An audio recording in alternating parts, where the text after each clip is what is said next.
ಮುಂದೆ ಅವ್ರೇನ್ ಕಾರ್ಯವನ್ನ ಮಾಡ್ತಾರೆ ಅಂತ ಅದರ ಬಗ್ಗೆ ವಿವರಣೆಯನ್ನು ಕೊಡುವಂತ ಕೇಳಿದಾಗ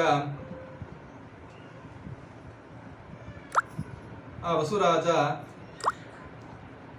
ಪ್ರಾಣಿಗಳಲ್ಲಿ ದಯೆಯನ್ನ ಉಂಟು ಮಾಡ್ತಾ ಆ ಭಗವಂತನನ್ನ ಕ್ಷಣ ಕ್ಷಣದಲ್ಲಿಯೂ ಕೂಡ ಧ್ಯಾನವನ್ನ ಮಾಡ್ತಾ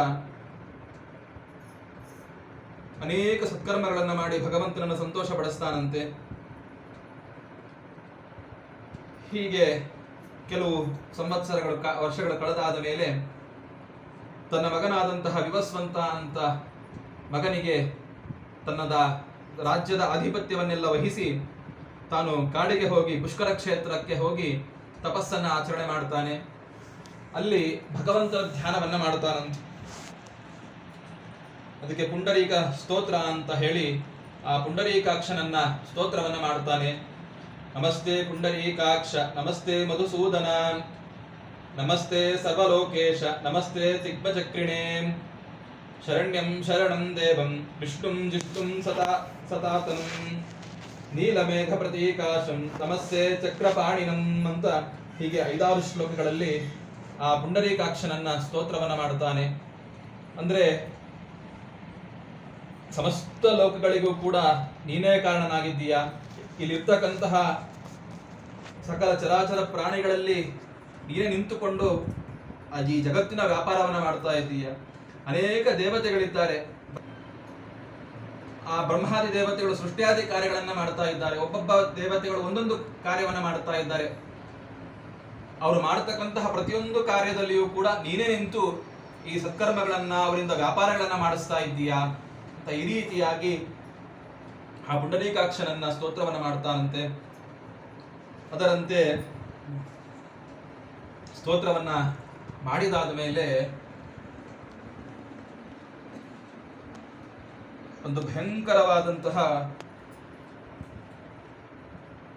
ಕುಬ್ಜ ದೇಹ ಇರುವಂತಹ, ಅಂದ್ರೆ ಕುಳ್ಳಗೆ ಇರುವಂತಹ ಒಂದು ಶರೀರ ವಸುರಾಜನಿಗೆ ಆಶ್ಚರ್ಯ ಆಗ್ತದೆ. ಏನಿದು, ಇಷ್ಟು ಭಕ್ತಿಯಿಂದಾಗಿ ನಿಷ್ಠೆಯಿಂದಾಗಿ ಆ ಭಗವಂತನ ಸ್ತೋತ್ರ, ಈ ಒಂದು ಕ್ರೂರವಾದಂತಹ ಉಗ್ರವಾದಂತಹ ಒಂದು ಅದು ವಿಕಾರ, ಅತ್ಯಂತ ವಿಕಾರವಾಗಿದೆ ಅಂತಹ ಒಂದು ಕುಬ್ಜ ಶರೀರ ಬಂದು ಈ ವಸುರಾಜನನ್ನ ಮಾತಾಡಿಸ್ತಾ ಇದೆ ಅಂತ ಇವನಿಗೆ ಆಶ್ಚರ್ಯ ಆಯಿತು.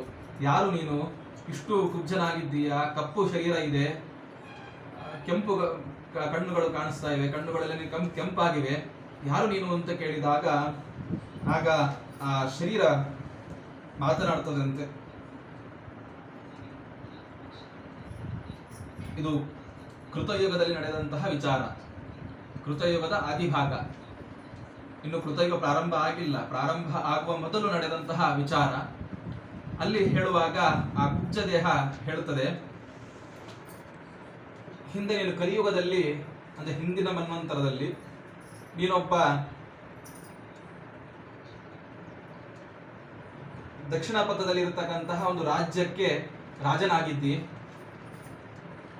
ಅನೇಕ ಸತ್ಕರ್ಮಗಳನ್ನು ಮಾಡಿಕೊಂಡು ಧರ್ಮನಿಷ್ಠುರನಾಗಿ ರಾಜ್ಯಭಾರವನ್ನ ಮಾಡ್ತಾ ಇದ್ದಿ. ರಾಜನಾಗಿದ್ದಿ, ರಾಜರ ಕರ್ತವ್ಯ ಅಥವಾ ರಾಜರ ಒಂದು ಕಾಲಕ್ಷೇಪಕ್ಕೋಸ್ಕರ ಮಾಡುವಂತಹ ಒಂದು ವ್ಯಾಪಾರ. ಪ್ರಾಣಿಯ ರೂಪದಲ್ಲಿ ಇರುವಂತಹ ಇಬ್ಬರು ಋಷಿಗಳಿಗೆ ನೀನು ಬಾಣ ಪ್ರಯೋಗವನ್ನು ಮಾಡ್ತಿ. ನಿನ್ನ ಬಾಣದಿಂದಾಗಿ ಆ ಇಬ್ಬರು ಋಷಿಗಳು ಹತರಾಗ್ತಾರೆ. ಹಾಗಾಗಿ ನೀನು ಬೇಕಂತೇನೂ ಮಾಡಿದ್ದು ಅಲ್ಲ. ಪ್ರಾಣಿಗಳನ್ನ ಬೇಟೆಯಾಡೋದು ರಾಜನ ಕರ್ತವ್ಯ, ಅದು ತಪ್ಪಲ್ಲ. ಆದರೆ ನೀನು ತಿಳಿಯದೆ ಮಾಡಿದಂತ